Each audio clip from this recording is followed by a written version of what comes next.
ज्योतिष, ज्योति और ईश से बना है ज्योतिष। जहां ज्योति है, प्रकाश है, ज्ञान है, और वो ज्ञान है जो आपको ईश यानी कि ईश्वर तक लेकर के जाता है, उसका अर्थ है वास्तव में ज्योतिष। हाँ, बहुत सारे लोग समझते हैं कि ये केवल एक विद्या है या केवल आपके भविष्य के बारे में है। कुछ लोग तो एंटरटेनमेंट भी समझते हैं, क्योंकि जब से अखबारों में प्राचीन काल से चला आ रहा है, जब से मेरा जन्म हुआ है, मैं तो देख ही रही हूँ हर अखबार में राशिफल छपा होता है और आप देखते भी होंगे। तो कुछ लोगों ने इसको एंटरटेनमेंट मान लिया है, कुछ लोग इसको मात्र मनोरंजन के लिए पढ़ लेते हैं, कुछ लोग अपने भविष्य के बारे में जिज्ञासु हैं, जानना चाहते हैं तो पढ़ते हैं, जानते हैं, समझते हैं। लेकिन वास्तव में जो गहरा अर्थ है इसका, ज्योतिष का, वो है वो ज्योति, वो ज्ञान जो आपको ईश्वर की तरफ लेकर के जाता है। अब अध्यात्म से अगर मान लो कोई विद्या, कोई ज्ञान आपको भगवान की तरफ लेकर के जा रहा है, ईश्वर की तरफ लेकर के जा रहा है, तो ऐसे कैसे हो सकता है वो आपको अध्यात्म से दूर कर दे? वो आपको अध्यात्म से दूर कभी कर ही नहीं सकता। उसका तो कार्य ही यही है, ज्योतिष का कार्य यही है कि आपको अध्यात्म की ओर लेकर के चले। आपको एक एग्जाम्पल देकर के समझाती हूँ। पहले ईश्वर ने मुझे चुना, मैं भागवत कथा का प्रचार किया करती थी। भागवत कथा करने का हमारे सांवरे ने हमें अवसर दिया, बहुत सी कथाएं की। लेकिन एक विचित्र घटना एक कथा में मेरे साथ हुई। एक स्त्री मेरे पास आई, बहुत रो रही थी और उनका घरेलू दुख जो था वो बहुत ज्यादा था, बहुत परेशान थी, बहुत दुखी थी। पूछा, समझा तो उन्होंने बताया कि बहुत समय से भागवत सुन रही हैं, लेकिन उनके घर में बिल्कुल भी सुख शांति नहीं है। अब धीरे धीरे मन भी भगवान से हटने लगा है, फिर भी कभी कथा होती है तो आकर के बैठ जाती है, सुन लेती है। उस समय मन में ऐसी जिज्ञासा हुई, मन को एक झकझोरा उस घटना ने मुझे, कि ये सारे भक्त हैं, भगवान की कथाएं सुनते हैं। कुछ लोग तो 7-7 दिन कथाएं सुन रहे हैं, कुछ तो 365 दिन कथा सुन रहे हैं, कुछ वर्षों से कथा सुन रहे हैं। ऐसे भी लोग मैं जानती हूँ जो 20 साल से कथा सुन रहे हैं, लेकिन फिर भी जीवन में कोई परिवर्तन नहीं हो रहा, फिर भी दुखों से घिरे हुए हैं, फिर भी परेशान हैं। और ढूंढा और खोजा, क्या कमी है, क्या गड़बड़ है? कहीं ऐसा तो नहीं कहीं भागवत जी कलयुग के प्रभाव से फीकी पड़ रही है? और गहरे गए तो पता चला ऐसा भी नहीं है। भागवत जी तो हमेशा कल्याणकारी है, जो भी उनको सुनता है, उनके ज्ञान अमृत में गोते लगाता है, उसका कल्याण होना निश्चित है। फिर क्या दिक्कत है? कहीं ऐसा तो नहीं कलयुग के भक्त ही बेकार है? भक्तों के मन में जान के देखा, झांक के देखा तो पता चला भक्ति तो इनके मन में है, श्रद्धा भी है, श्रद्धालु है, तभी तो कथाएं चल रही हैं। अब देखो, हमारा सनातन धर्म एक ऐसा धर्म है, कितनी बार उसे मिटाने का प्रयत्न हुआ, कितनी बार उस पर आघात हुआ, लेकिन फिर भी सनातन एक ऐसा धर्म है, हिंदुत्व एक ऐसा है जो कभी भी लुप्त नहीं हुआ, हो ही नहीं सकता, क्योंकि ये आदिकाल से है। सनातन का तो अर्थ ही है जो आदिकाल से हो, जो सबसे पहला हो। हर जगह कहीं भी निकल जाओ, आपको हर गली नुक्कड़ कोने पर एक मंदिर दिख जाएगा, भगवान जी की टेर लगाने को, भगवान जी की याद लगाने को। अब ये सब संभव कैसे होता अगर कलयुग में भक्तों के मन में श्रद्धा नहीं होती, भक्ति नहीं होती? तो वो भी है, तो फिर गड़बड़ कहाँ है? और खोजा, साधनाएं की, तपस्याएं की, तब पता चला गड़बड़ ये है कि व्यक्ति भगवान की तरफ जाना तो चाहता है, व्यक्ति करना तो चाहता है, अध्यात्म करना तो चाहता है, लेकिन उसकी रोजमर्रा की समस्याएं, उसके जो आसपास की उसको समस्याएं घेरे रहती हैं, उस कारण उसका मन अशांत रहता है, और उस समस्याओं के कारण वो ईश्वर से कभी एक नहीं हो पाता। वो भगवान को मानता तो है, लेकिन पक्की तरीके से मान नहीं पाता, विश्वास उसका डोलने लगता है। अब आप सोचो, किसी व्यक्ति की नौकरी नहीं लग रही, हम उससे बैठाएं, कथा सुनाएं, तो क्या उससे उसका मन हम कितनी देर शांत कर सकते हैं, जब तक उसकी जो जड़ की समस्या है वो सॉल्व नहीं हो जाए?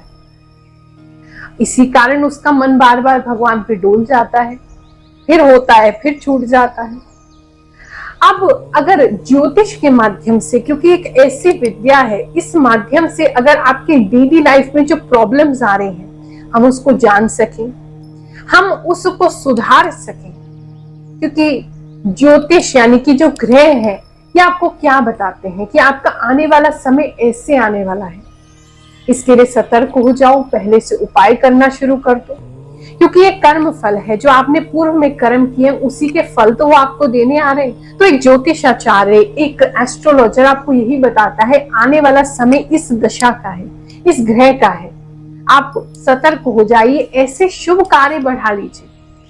मान लीजिए जैसे शनि की महादशा आप पे आने वाली है, तो किसी आप पंडित जी के पास जाएंगे, एस्ट्रोलॉजर ज्योतिषाचार्य के पास जाएंगे, तो आपको क्या बोलेंगे कि आप ऐसा करिए, शनि की दशा आने वाली है, शनिदेव का पूजन बढ़ा दीजिए, गरीबों की सेवा करना शुरू कर दीजिए, तिल का दान कीजिए, उड़द का दान कीजिए, काला कपड़ा दान कीजिए, जूते दान कीजिए। अब पूर्व में मान लीजिए आपके द्वारा अच्छे कर्म नहीं हुए और उसका फल अब आपको इस दशा में मिलने वाला है, अब उसकी जगह अच्छे कर्म आपने शुरू कर दिए, तो वो जो प्रभाव है बहुत कम हो जाएगा। तो वो जो दशा है, जो खराब फल आपको देने वाली है, वो नहीं देगी। जब खराब दशा आपको इतना खराब फल नहीं देगी तो आप सुख और शांति में आओगे, और सुख और शांति में आओगे तो ईश्वर में आपका मन लगेगा, आपकी आस्था बढ़ेगी, भगवान पर विश्वास बढ़ेगा। तो वास्तव में देखें तो ज्योतिष अध्यात्म से भिन्न नहीं है, अपितु ज्योतिष अध्यात्म को बढ़ाने वाला है कि आपका मन भगवान की ओर और ज्यादा लग जाए, आपके मन में और भक्ति पक्की हो जाए, वो ज्योतिष का काम है। उपाय जितने भी बताए जाते हैं वो सारे उपाय इसीलिए तो है कि छोटी छोटी समस्याएं जो रोज आपको घेरे रहती हैं वो उससे आप दूर हो सको और फिर अपने जीवन के लक्ष्य को, अपने प्रभु को पा सको, भक्ति कर सको, वंदना कर सको। क्योंकि देखो, अगर आपने केवल भक्ति इसलिए करी कि मेरा ये संकट टल जाए, मेरी ये परेशानी दूर हो जाए, तो वो भक्ति नहीं हो रही है, ये तो सौदा हो रहा है। भक्ति तो वो है कि जब आपने मन से ईश्वर को अपना माना और प्रेम पूर्वक उनको याद किया। तो ज्योतिष का वास्तविक अर्थ है भगवान को पाना। हम वही करते हैं ज्योतिष के माध्यम से कि जो भी व्यक्ति हमारे पास आता है समस्या लेकर के, देखो अगर चाहती तो मैं भी भागवत कथा कर सकती थी, अल्प विराम नहीं देती कथाओं को, लेकिन मुझे लगा कि लोगों में आस्था जगाना भगवान के प्रति जो कम हो रही है वो और जरूरी है, उनकी समस्याओं को रोकना और जरूरी है। कथाओं का क्या है, बहुत बड़े बड़े संत हैं जो आज भगवान नाम प्रचार कर रहे हैं, लेकिन मैंने अपनी ड्यूटी समझी कि मैं लोगों की आस्था को बढ़ाऊं, लोगों को सच में ईश्वर के साथ जोड़ूं, उनकी जो समस्याएं हैं उसको दूर करूं। तो उपाय आपको कभी भी भगवान से दूर नहीं करते हैं, बल्कि आपकी श्रद्धा बढ़ा के आपको भगवान के और निकट लेकर के आते हैं। और जितने भी एस्ट्रोलॉजर्स हैं, जितने भी पंडित जन हैं, ज्ञानी जन हैं, हाथ जोड़ के मेरा उनसे निवेदन है कि जब भी आपके पास कोई आता है भविष्य जानने के लिए, जब भी कोई आता है अपनी समस्या लेकर के, आप ईश्वर को याद करके ही उसे उपाय दें। हे प्रभु, मुझ में इतनी सामर्थ्य नहीं है कि मैं इसके मन में भक्ति जगा सकूं, आप कृपया ऐसा करो कि ये उपाय फलित हो जाए, मेरा जो फलित मैं उसको बता रहा हूँ वो फलित हो जाए, और आपका जो नाम है, आपकी जो श्रद्धा है उसमें और ज्यादा बढ़ जाए। ऐसा करोगे तो आप सनातन में योगदान दे रहे हो, आप एक हिंदू होने का कर्तव्य निभा रहे हो। आप सभी को आशीर्वाद देते हैं, भगवान का नाम लेते रहिए और ज्योतिष को एक ऐसा टूल समझिए जो आपको ईश्वर की ओर लेकर के जाएगा। जय शनिदेव, जय श्री कृष्ण। नमस्कार, मैं डॉक्टर राज, श्री गंगानगर राजस्थान से। आज हम पहली बार जनता दरबार माँ रुक्मिणी जी के शनिपीठ में आए हैं। आज यहाँ पर आके हमें बहुत अच्छा लगा और हमारी ज़िंदगी की बहुत सी ऐसी सच्चाइयाँ थी जो माता ने हमारी सिर्फ चेहरा देख के और माथा की लकीरों से ही बता दिया। यहाँ पर डेट ऑफ बर्थ वगैरह या कुंडली की भी जरूरत नहीं पड़ी, और यहाँ आके हमें बहुत कुछ आज हमने देखा और सीखा, और हमारी कुछ परेशानियां थी उनके हमें उपाय बताए हैं और हमारा ज़िंदगी में बहुत आगे सफल हो गए।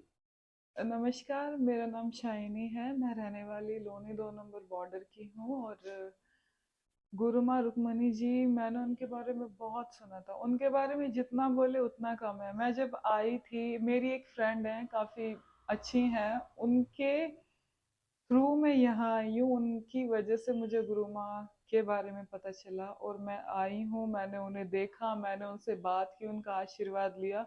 जितनी परेशान मैं यहाँ आई थी, जितना मेरा मन भारी था, उन्होंने मुझे पूजा के साथ साथ जीवन जीने का सही तरीका और परेशानियों से कैसे निपटा जा सकता है, उनसे कैसे बाहर निकला, बचा नहीं जा सकता लेकिन उनका सामना कैसे किया जा सकता है, उनसे बाहर कैसे आया जा सकता है, माँ ने मुझे बिल्कुल सही रास्ता बताया। और जितना परेशान मैं आई थी, आज आपके सामने बात कर पा रही हूँ, बोल पा रही हूँ, वरना मैं बात भी नहीं कर पाती थी। मेरी परेशानी इस हद तक थी।